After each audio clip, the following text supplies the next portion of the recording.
Okay. Ngayon, try naman natin na yung value ng num is universal value. So, meaning to say, yung num, wala siyang initial value at lalagyan lang natin yan ng laman once na nag-run na yung program. So, basically, magkakaroon tayo ng input command. So, ano ba ang input command pagdating sa C++? So, gagamit tayo ng tinatawag nating cin. Okay? Cin. So, therefore, cin, ang structure niya, yung cin, and then meron siyang dalawang greater than. Kabaligtaran siya ni cout, na kung saan ang cout, meron siyang dalawang less than, and then ang cin naman is dalawang greater than. Kung ang cout ay palabas, ang cin ay papasok. So, ibig sabihin, pwede mong tawagin yung value or yung variable natin na num dito para mabigyan siya ng value. So, cin, saan natin lalagay yung input natin? Sa variable na num. Then, try nating i-run yung program. So, magkakaroon tayo ng insertion na point. Kailangan daw natin maglagay ng value. Let's say 9. Enter.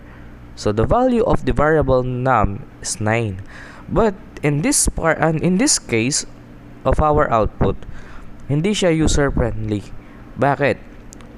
Tandaan natin na kapag gumagawa tayo ng program, kailangan lagi tayong merong instruction na tinatawag. Ito ay para maging user-friendly yung ating program. So, ano ba yung instruction? For example, lagay tayo ng cout and then lagay lang tayo ng instruction dito na please insert value for variable num, then semicolon, then semicolon tayo dito sa dulo. Yan, meron tayong colon dun sa string text natin. Sa string kasi pwede naman yung mga special characters like exclamation point, asterisk, semicolon, colon, question mark, slash, and pwede yan mga yan. So, dito, naglagay lang tayo ng instruction na nakalagay dyan. Please insert value for variable num. So, once na nirun natin yan, magkakaroon tayo ng cout muna na nakalagay. Please insert value for variable num. And then, pwede tayong maglagay ng value, let's say 50. And then, pag enter natin, lalabas naman yung another cout or another output natin that the value of the variable num is 50.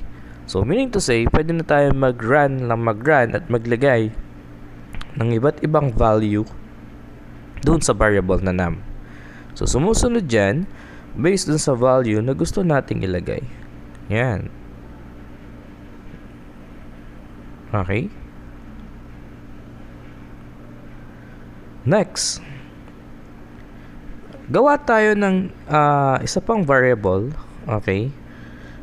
Let's say, yung num na variable na to is gagawin kong num1. So, lahat ng num kailangan natin palitan into num1. Bakit?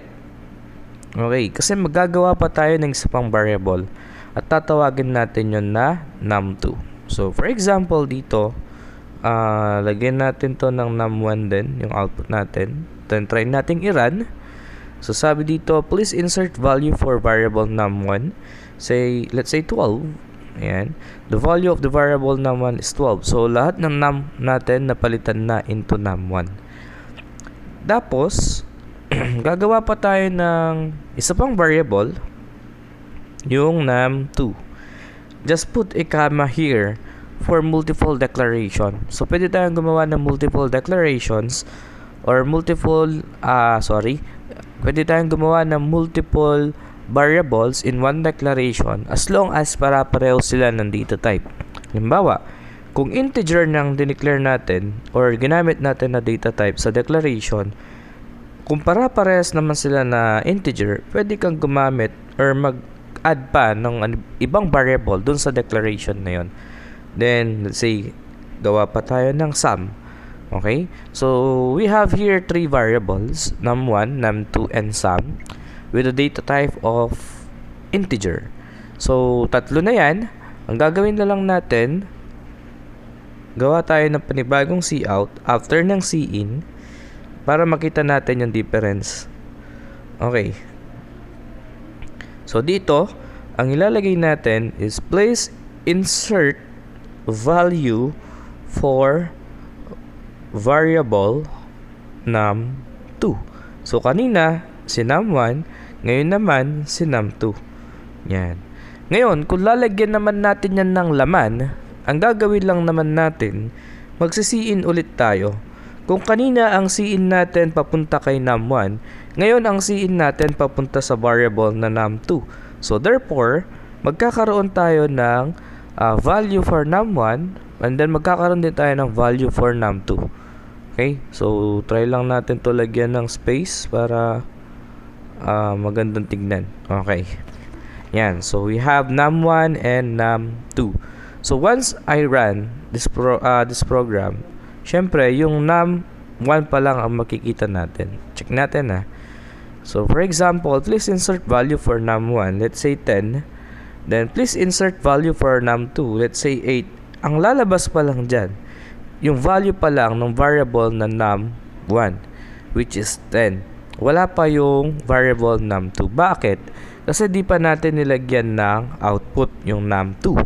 Paano yan? Lalagyan natin siya ng output. Gawa ulit tayo ng another cout. Yan.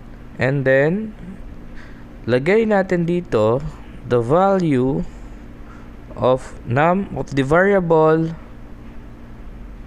num2 is colon space and then concatenate natin si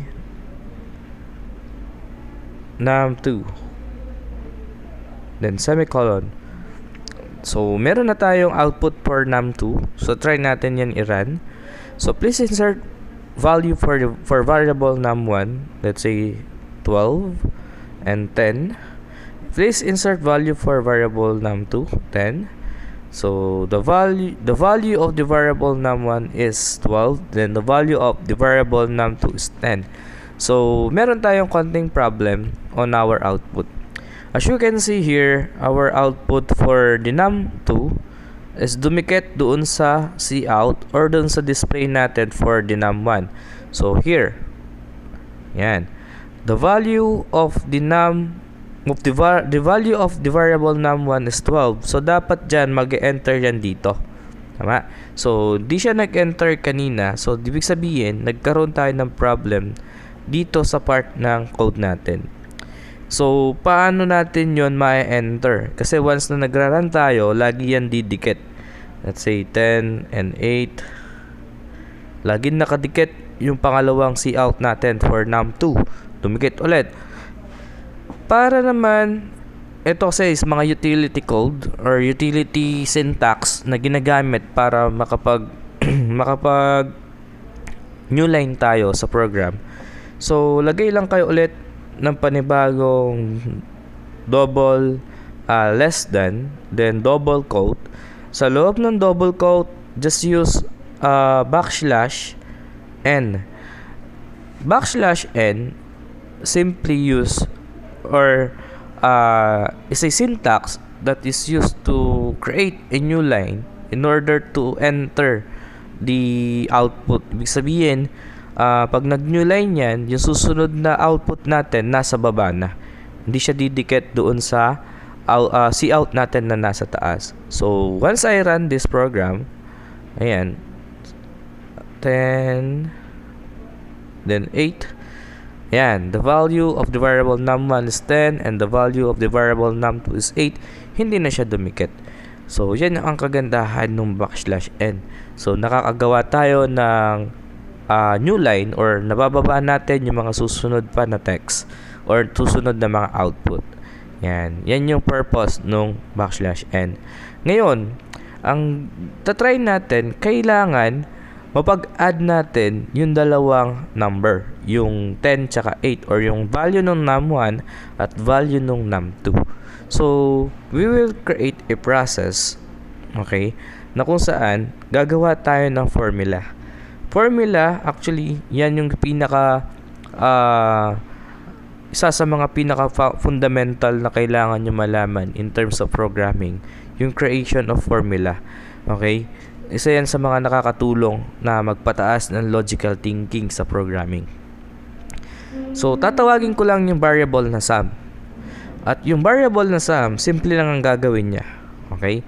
I-equal lang natin yan dun sa value ni num1. Ibig sabihin, kukunin niya yung value ni num1 at gagawa siya ng arithmetic operation, at ang gagamitin natin na arithmetic operator ay plus. So, simply, it will add the value of num1 and num2.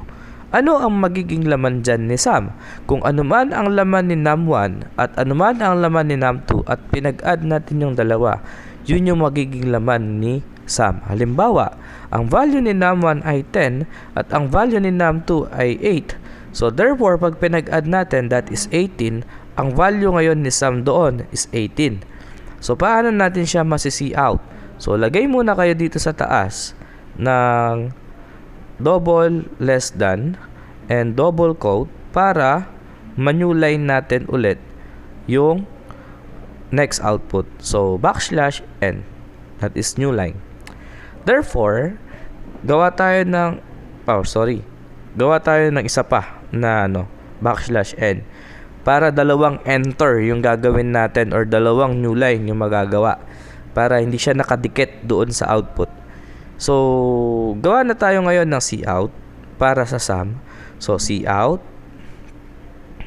Then, sabihin natin dito na the sum of num1 and num2 is kung ano man daw yung value ni sum. That is the final output. Okay, semicolon. So, cout, the sum of num1 and num2 is sum. Okay? So, kinoncatenate lang natin yung variable na sum doon sa cout natin in order to tawag dito, para madikit natin kung ano man yung magiging laman ni sum doon sa ginawa natin na output. So, run. So, please insert value for num1. Let's say, sabihin natin 20. Please insert value for variable num2. Let's say 5. So, dapat 25 ang maging value ni sum. Okay? So, ang output dapat natin dito, the sum of num1 and num2 is 25. Yan. The value of variable num1 is 20. The value of the variable num2 is 5. The sum of num1 and num2 is 25. So, yan ang purpose ng arithmetic operator na plus. And gumamit tayo ng arithmetic operation dito using formula na sum is equals to num1 plus num2. Okay.